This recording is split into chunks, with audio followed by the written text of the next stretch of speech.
Let's discuss today's important news. A big news for today, GST reforms. GST Council approves two rates tax slab effective from September 22nd. Only two rate tax slab. Government keeps slabs at 5% and 18%. Government keeps slabs at 5% and 18%. Introduces special 40% rate for goods such as tobacco and luxury items. Removes tax on life insurance and health policies. More likely to reduce prices of daily use goods, food items, life-saving medicines and cement. The Goods and Services Tax GST Council during its 56th meeting decided to revamp the tax structure into a primarily two-rate system, 5% and 18%. It is as proposed by the central government, Union Finance Minister Nirmala Sitharaman announced. Apart from the two rates of 5% and 18%, the new GST system would also introduce and include a 40% special rate. A 40% special rate on sin goods such as tobacco, luxury items, large cars, ads, helicopters, etc. The decision will come into effect from September 22nd. Only tobacco and tobacco-related products will move to the new structure at a date to be specified by the Finance Minister.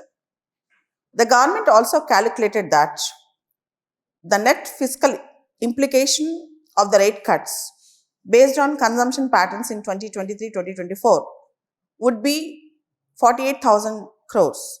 However, the officials clarified that the real implication would be known on the basis of current consumption and that the rate rationalization was expected to result in a buoyancy effect and improved compliance.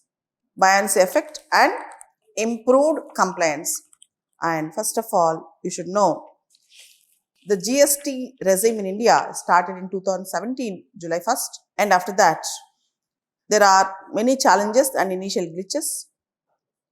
And 101st Constitutional Amendment Act inserted many articles with respect to GST in our constitution. And you all know GST is a destination-based tax or consumption-based tax. It's an indirect tax. So, destination-based tax or consumption-based tax, and it's an indirect tax. If you see the new tax regime, which is effective from September 22nd, 2025, will have only two slabs and 40% on sin goods. And second thing, I can tell you this simplification of GST taxes, that is 5% and 18%. It is nothing but complete simplification and closer to global best practices. And it is very close to global best practices. And insurance, earlier on health insurance, life insurance, we have earlier 18% of GST. Now, exemption is given for insurance. Relief for households, boost insurance penetration. It is a great relief for households and it will boost insurance penetration. And earlier, for food and dairy packaged products, the GST is 12% or 18%, now it is only 5%. The basic outcome of this is fruit juices, butter, cheese, condensed milk, pasta, coconut water, soya milk drinks, nuts, dates, sausages will become cheaper. And daily essentials will become very cheaper because earlier we used to pay for daily essential 5%, now it is nil, 0. Roti, chapati, pizza, bread, paneer, chana, all will become cheaper now. Household items, earlier 12% to 18%, now it is only 5%. Example, shampoos, hair oils, toothbrushes, toothpaste, bicycles, kitchenware. Earlier, medical items, 12% of tax, GST, now it is 5%. Medical oxygen, bandages, diagnostic kits, etc. now will become very cheap. And automotive small cars, earlier the GST is 28%, now it is 18%. Major relief for the middle class car buyers. Automotive motorcycles, It's earlier it is 28%, now it is 18%. So two-wheeler promotion will be there. And automotive parts, earlier it is 28%, now it is 18%. Big cars and SUVs, earlier the GST rate is 28%, now it is 40%. Big cars and SUVs and electric vehicles, the same unchanged. Earlier 5%, now 5%. So consumers and households will get a lot of benefits, particularly essential food cost will come down, fast moving consumer products cost will come down, health insurance, life insurance costs will come down, medical equipment costs will come down. Daily essentials like roti, chapati, paneer now tax free, direct relief to lower income and middle income groups. Reduces rates on soaps, shampoos, toothpaste, hair oil, lower monthly household expenditure. It's very good. Then who is going to lose from these reforms? Luxury car buyers, premium service users, tobacco consumers. And for MSMEs and industry, is going to be very positive because of simplified slabs and fewer classification disputes. But compliance cost will also fall. But the risk is, government is going to lose revenue in the immediate effect. There will be more tax compliance very soon, but immediately government will face a revenue effect. And small cars, two-wheelers, electric vehicles, luxury segments, they all will be happy. Particularly healthcare sector, healthcare insurance will be very happy. And simplification of tax structure is very good. It will boost ease of doing business. And revenue buoyancy, fiscal stability will be achieved very soon. Strengthening cooperative federalism, relief to the consumers, boost to exports and manufacturing, encouragement of digital and formal economy, progressive tax reforms, and long-term growth impact will be good. Long-term growth impact will be good.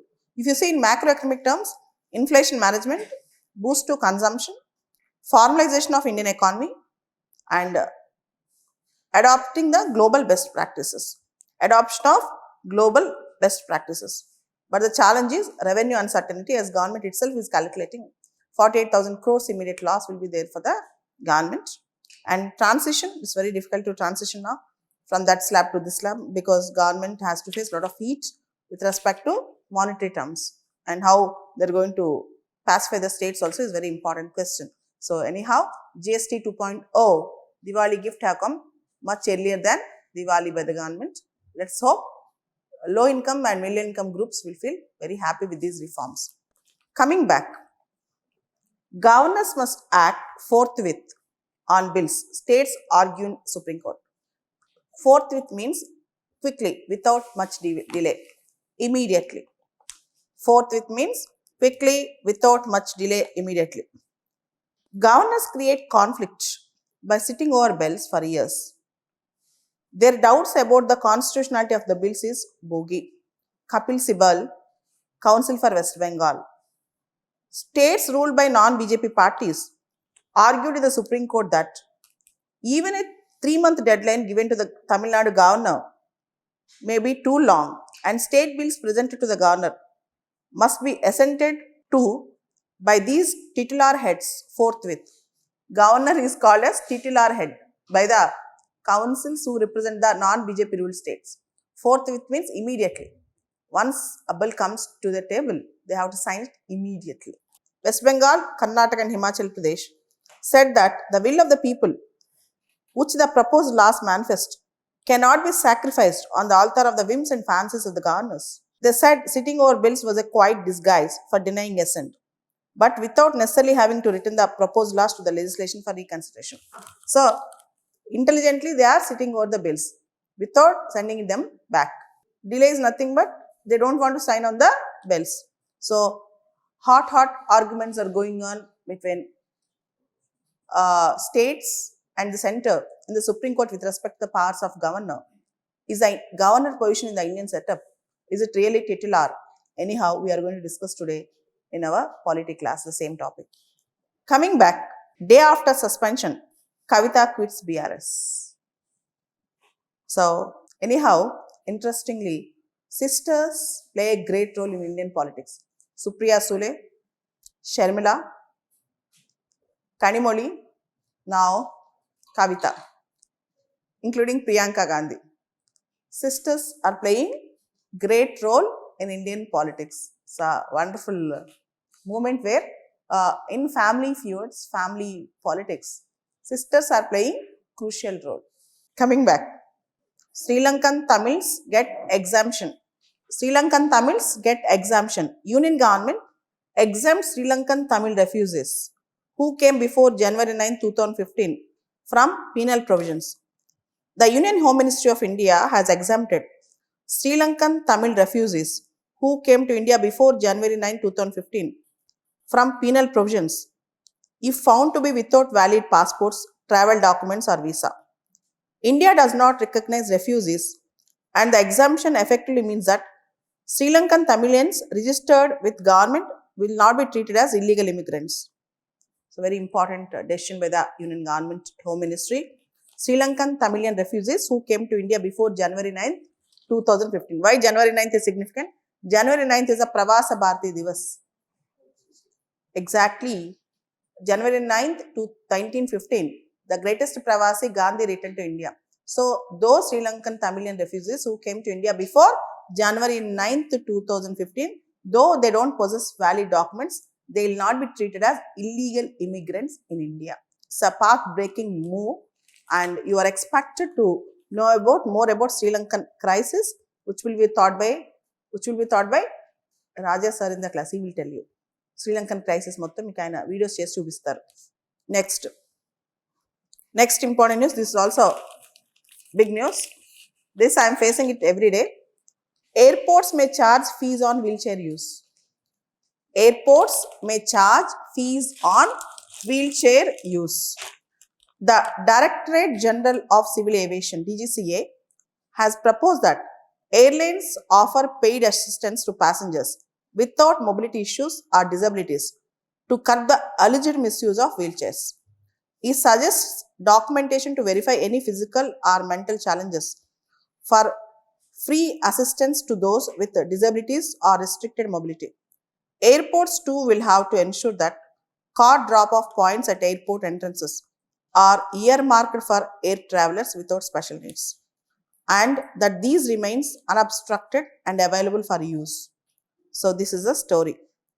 See, if for example, my case, if I travel by any airline, it's highly difficult. The reason is the airport in the wheelchair facility is very limited. I cannot go into the cabin with my wheelchair because the aisle is the place is very narrow. They have to bring a special wheelchair called cabin wheelchair. They are limited in availability, and some of the people who wanted to sit and go to the flight, they will all access the wheelchairs. So, I have to wait for the wheelchair for long. So, if normal people go to the airport 1 hour before, I have to go to the airport 2 hours before. Minimum 2.5 hours before, I have to be in the airport. And second thing, while coming also, if there are too many travelers who are using wheelchairs, generally I'll opt to come last. The reason is there are old people, there's so many people who use cabin wheelchairs, and even my wheelchair, it will be in the luggage.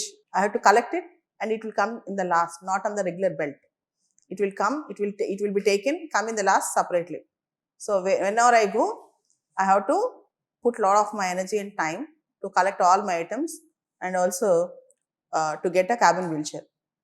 So now these rules, if you are asked to pay, if you don't require it, you don't use it, right? General Indian mindset is, if you are asked to pay, they don't pay for it. If it is free, they'll opt for it. So if they are asked to pay, there'll be minimum misuse of wheelchairs in the airports. So DGCA is now saying it's a proposal aims to curb misuse of wheelchairs, and certain things can only be experienced, it cannot be told.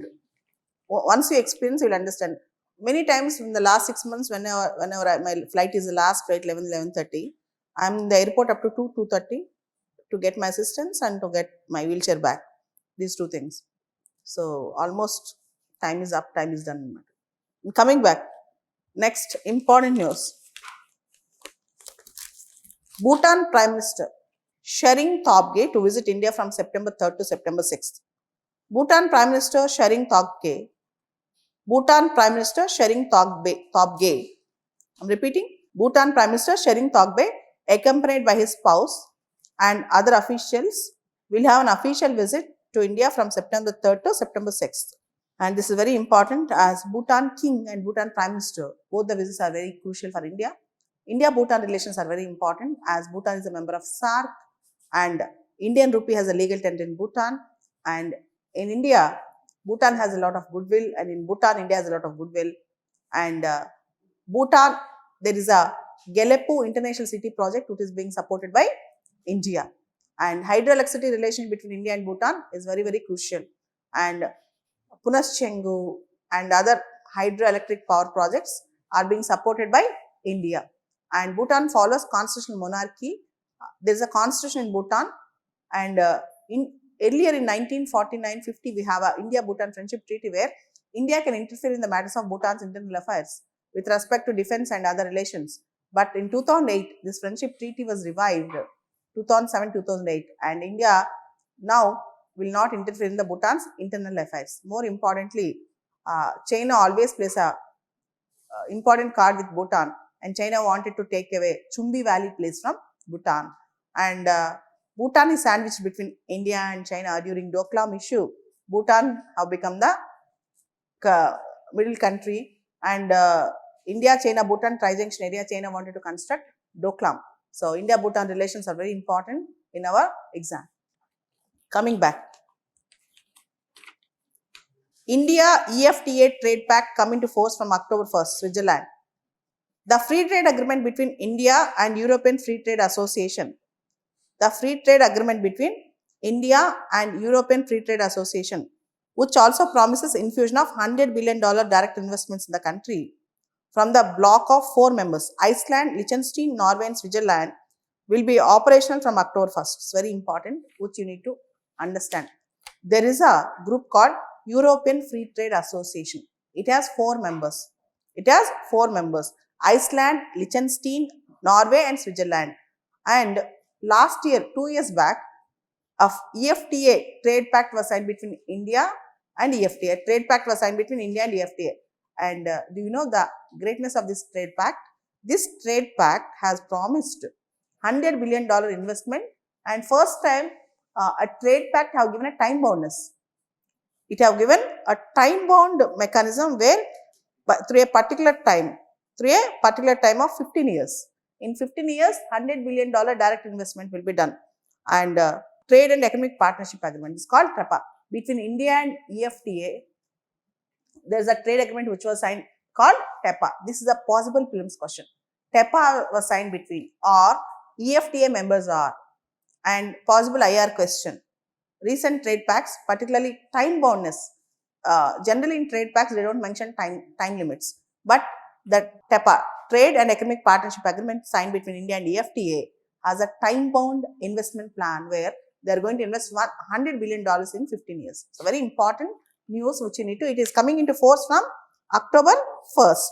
It's coming into force from October 1st, which you are expected to remember. And as you all know, Andhra Pradesh government increased the working hours from 9 hours a day to 10 hours. Telangana government later increased the working hours. And now, it is the turn of Maharashtra. Maharashtra cabinet approves rising working hours from 9 to 10 in private sector. So, all the governments continuously increasing the working hours to increase investments, to attract factories, industries, MNCs, and more importantly, to boost ease of doing business. In Maharashtra, Maharashtra cabinet gave its approval to amend laws that will allow increasing the maximum daily working hours. For private sector employees from the present 9 to 10 hours. The move is aimed at attracting investments, generating employment, and safeguarding workers' rights, etc. So, all the states, because they are competing with Tamil Nadu. Do you know Tamil Nadu is growing at a faster rate with respect to its industries, and Tamil Nadu GDP is one of the top state GDPs. Do you have an idea? What is going on in Tamil Nadu? Tell us Tamil Nadu em jarugutundo. Why Tamil Nadu is one of the fastest growing economies in the India, within India? Tamil Nadu భారతదేశంలోనే one of the fastest growing economies ఎలా అయింది ఒకసారి చదివి చెప్పండి. Take 1 minute time, no issues, because it's a case study, typical case study. Tamil Nadu is considered as one of the important and fastest growing economies within India. The state GDP is at a faster pace. It is being driven by secondary sector, that is industries and manufacturing. And particularly Tamil Nadu, Sri Perambudur model, where if you see that belt, lot of MNCs, companies, Hyundai, Apple is also coming there now. So if you see that, it was so fantastic. Sri Perambudur is an area where Rajiv Gandhi's assassination happened. Later on, it has become very big hub. Okay, so it's a very big thing, and now every state wanted to develop industrially. So the only thing is they have to ease the flexible. They have to make the rules flexible. Only thing is they have to make the rules flexible. NASA's OSIRIS-REx mission finds stardust in asteroid Bennu older than the solar system. Scientists announced a surprising discovery. NASA's OSIRIS-REx mission, which collected samples from asteroid Bennu in 2020, found tiny grains of stardust older than sun. These pre-solar grains make Bennu as a time capsule of the early solar system. Along with ancient organic compounds from interstellar space, the Bennu material carries direct clues about the birth of our solar system. See, there is a NASA's mission called OSIRIS-REx mission, which was launched to study an asteroid called Bennu asteroid. So, OSIRIS-REx mission is launched to study which asteroid or which space body? It is Bennu asteroid. So, this OSIRIS-REx mission found tiny grains of stardust older than our sun. These pre-solar grains make Bennu asteroid a time capsule of the early solar system. So, you can say Bennu asteroid carries tiny dust particles older than our sun. So, stardust older than the sun. So, this is a very important discovery which we need to keep an eye on. Hawaii's Kilauea volcano resumed eruption. Kilauea. How to pronounce it? Kilauea. Hawaii's Kilauea volcano resumed eruption, firing lava 330 feet into the sky from its summer crater. The volcano was seen erupting orange molten lava in the sky, capturing in a footage released by US Geological Survey. So, volcano eruptions, which volcano, famous volcanoes, they might give simple questions on volcanoes and countries. Which famous volcano is in which country, like that. So, these are the important news for today. Okay.